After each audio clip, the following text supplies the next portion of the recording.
Welcome sa DIRS 2.0. Fresh at nagbabagang happenings ba ang hanap mo? Mga padabarkads man yan o mga trending topics? Pwes, sagutan natin yan. Kaya naman isubscribe nyo na ang ating channel para sa mga nagbabagang balita everyday.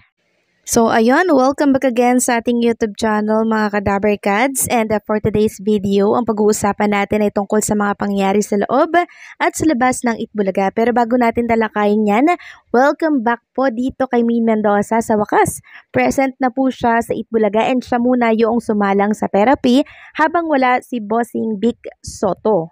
So may restback na po itong si Daryl Yap laban po sa sinampang patong-patong na kaso ni Bossing Vic Soto dito.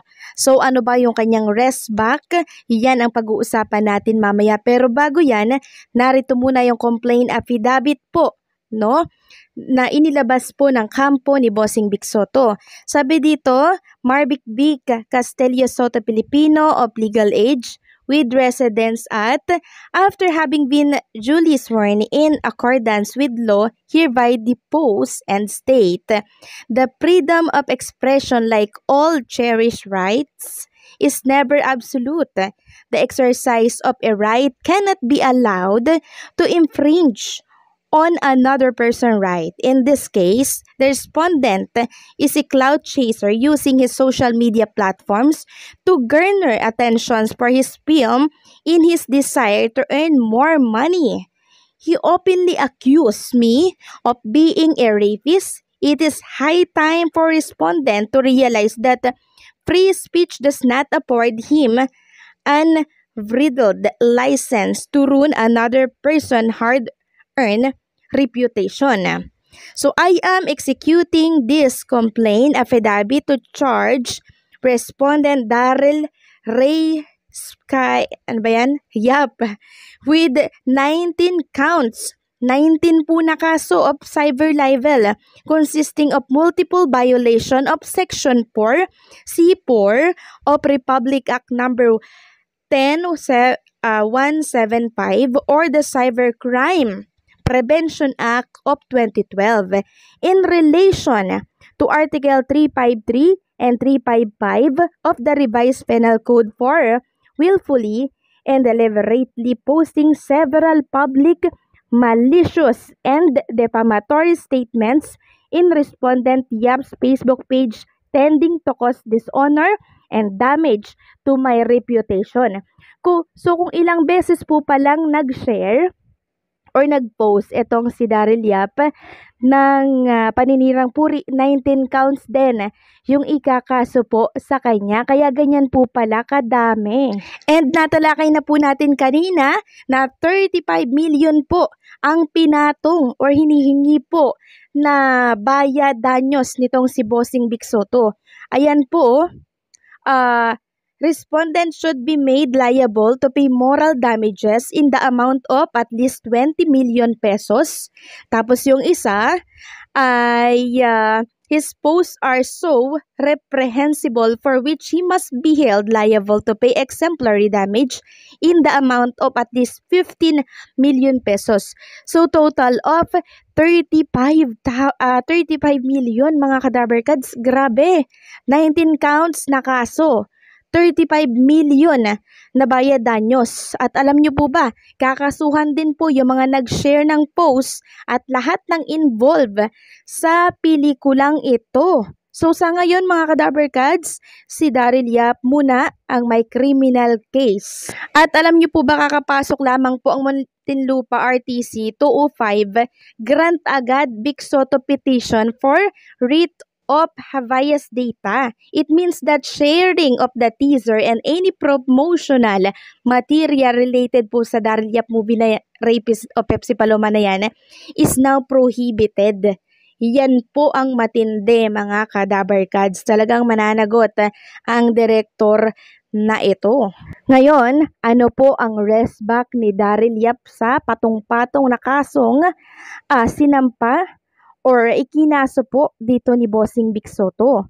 So una, ito po ang kanyang pinost. Sabi po ni Daryl Yap, kalayaan ng kahit sino daw ang magsampa daw ng reklamo. Walang may monopolyo sa katarungan, lalo na sa katotohanan.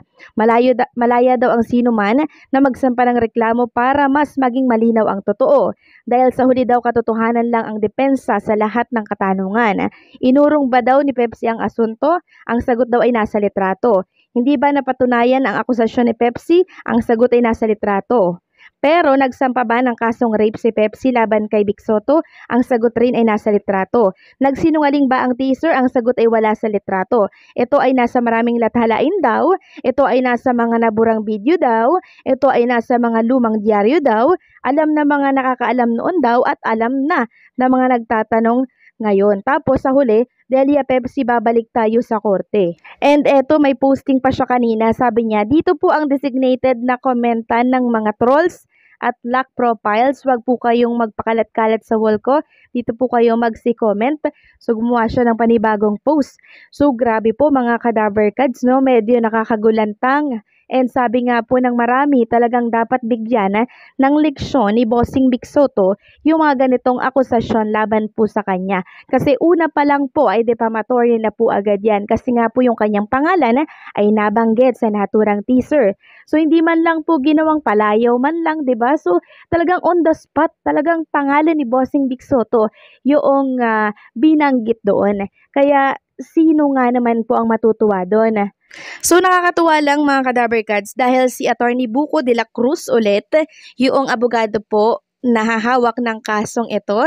Si Attorney Buko, nakasama natin yan sa labanan po ng trademark na Eat Bulaga. And ngayon, siya ulit po ang kinuha ni Bossing Vic Soto kasi mahusay naman po talaga itong si Attorney de la Cruz. Samantalang itong si Pauline Luna Soto naman po ay napaka-supporting wife, no? Nagpakita po siya ng suporta dito kay Bossing Vic Soto para syempre, 'di ba? Siya po ay alalayan sa pagsasampa niya ng reklamo laban po dito sa direktor. So pinirmahan na po ni Bossing Vic Soto yung mga apidapit doon na kailangang pirmahan, and nakakatuwa lang dahil talagang ang bilis pong umaksyon ng Muntinlupa RTC 205 dahil nag-run po agad yung petition nitong si Bossing Vic Soto for writ of habeas data na kung saan bawal na pong ipakalat yung teaser video na yan ni Daryl Yap dahil kung ipipilit po nila, maging sila ay makakasuhan din po.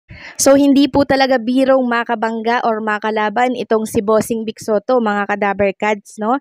Kaya sana magtanda na po sila yung mga gusto pang bumangga dyan kay Bossing Vic Soto. Ito po ang mangyayari sa inyo. Yung case na yan, matagal na pong tapos yan, na-dismiss na po yan sa korte, inurong na din po yung kaso laban dyan, pero bakit ngayon ay muling bubuhayin, 'di ba? And sabi po ni Bossing Vic Soto, tinanong nga po siya ng mga reporter mga cadaver cads, meron siyang natutunugan na producer ng naturang movie, pero hindi niya po yan sinabi. So hanggang dito na lamang po ang update natin. Maraming salamat po sa patuloy na pagsuporta. Don't forget to like, share, comment, and subscribe.